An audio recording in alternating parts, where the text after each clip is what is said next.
दोस्तों, स्वागत है आपका हमारे YouTube चैनल में। हम लोग साहित्य के अंतर्गत पिछले वीडियो में कुछ मध्यकालीन संतों की रचनाओं को देखा था, जिसमें कुछ महत्वपूर्ण संतों को देखे थे जो कुछ सूफी संत थे, और इसके अलावा कुछ ऐसी रचनाकारों को देखे थे जो किसी धर्म से कोई उनका विशेष संबंध नहीं था। लेकिन इस मध्यकालीन संतों के अंतर्गत हम लोग देखेंगे कुछ ऐसे संत हैं जो कृष्ण भक्ति में लीन थे। कृष्ण भक्ति कालीन कुछ काव्य रचनाओं को देखेंगे और इनको किसके द्वारा लिखा गया है ये देखेंगे। और इस मध्यकालीन संतों के अंतर्गत एक बड़ा महत्वपूर्ण नाम है सूरदास का। सूरदास की रचनाओं में सूरसागर, सुरसावली, साहित्य लहरी और भ्रमर गीत, ये कुछ रचनाएं सूरदास की है। सूरदास के अलावा एक और महत्वपूर्ण रचना है नंददास की, रस पंचाध्यायी और भंवर गीत। ये दो महत्वपूर्ण रचनाएं नंददास की हैं। और नंददास के अलावा मध्यकालीन संतों में एक बड़ी ही महत्वपूर्ण महिला संत हैं मीराबाई। और मीराबाई की रचनाओं में नरसी जी का मायरा, गीत गोविंद पर टीका, गीत गोविंद जिसे जयदेव ने लिखा था, राग गोविंद, राग सोरठा के पद, ये कुछ मीराबाई की रचनाएं थी।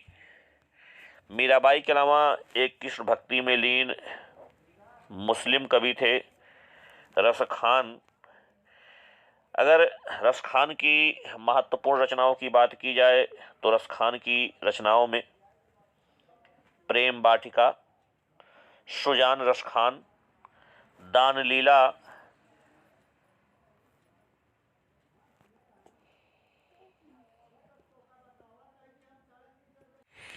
जैसी कुछ महत्वपूर्ण रचनाएं हैं। इसके अलावा एक और संत रहे हैं नरोत्तम दास, और नरोत्तम दास की रचनाओं में सुदामा चरित्र अति महत्वपूर्ण है। तो ये कृष्ण भक्तकालीन रचनाकार हैं। और मध्यकालीन संतों में कृष्ण भक्तिकालीन रचनाकारों के अलावा कुछ ऐसे कवि हुए हैं जो राम भक्ति से संबंधित कुछ रचनाओं को लिखे हैं। और इन रचनाकारों में बड़ा ही महत्वपूर्ण नाम है तुलसीदास का।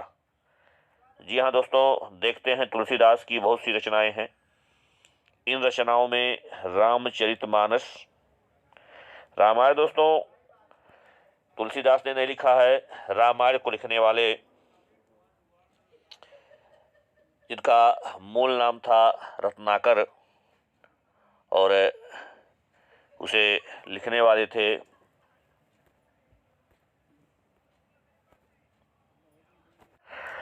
महर्षि वाल्मीकि। लेकिन तुलसीदास के द्वारा जो लिखा गया ग्रंथ है वह है रामचरितमानस, गीतावली, कवितावली, विनय पत्रिका, दोहावली, कृष्ण गीतावली, पार्वती मंगल, जानकी मंगल, बरवय रामायण, रामाज्ञा प्रश्नावली, रामलला नाछू, वैराग्य संदीपनी। और इसके अलावा तुलसीदास ने हनुमान चालीसा भी लिखा था। राम भक्तिकालीन रचनाकारों में एक और महत्वपूर्ण नाम है केशवदास का। केशवदास की रचनाओं में रामचंद्रिका, रसिक प्रिया, कवि प्रिया और जहांगीर जस चंद्रिका, ये कुछ महत्वपूर्ण रचनाएं हैं। इसके अलावा राम भक्तकालीन रचनाकारों में ईश्वरदास का नाम आता है। इन्होंने भरत मिलाप, अंगद फैज, ये कुछ रचनाएं हैं। एक और रचनाकार हैं नाभा दास, इन्होंने भक्तमाला नामक साहित्य की रचना की। एक और महत्वपूर्ण रचनाकार हैं नरहरि दास, पौरुषे रामायण इनके द्वारा लिखा गया। दोस्तों, राम भक्तिकालीन, कृष्ण भक्तिकालीन के अलावा कुछ ऐसे महत्वपूर्ण रचनाकार हैं, अगर हम इनको नहीं देखेंगे तो मध्यकालीन संतों की रचनाओं को शायद पूरा ना कर पाएं, या मध्यकालीन संत छूट जाएंगे। और मध्यकालीन संतों में एक थे अब्दुल रहीम खान खाना, या इन्हीं को रहीम कवि भी कहते हैं। मुगलकालीन शासक अकबर के संरक्षक बैरम खां के पुत्र थे, लेकिन बाद में अकबर रहीम को संरक्षण दिए जब बैरम खां की मृत्यु हो गई। और ये बड़े ही महत्वपूर्ण विद्वान रहे हैं, अकबर के नवरत्नों में भी एक रहे हैं। और इनके द्वारा कुछ महत्वपूर्ण रचनाएं लिखी गई, जैसे रहीम दो हावली, या इसी को सतसई भी कहा दिया गया है, बैरवे, नायिका भेद, मदनाष्टक, सिंगार सोरठा, रस पंचाध्यायी और रहीम रत्नावली। ये कुछ महत्वपूर्ण रचनाएं रहीम कवि की है।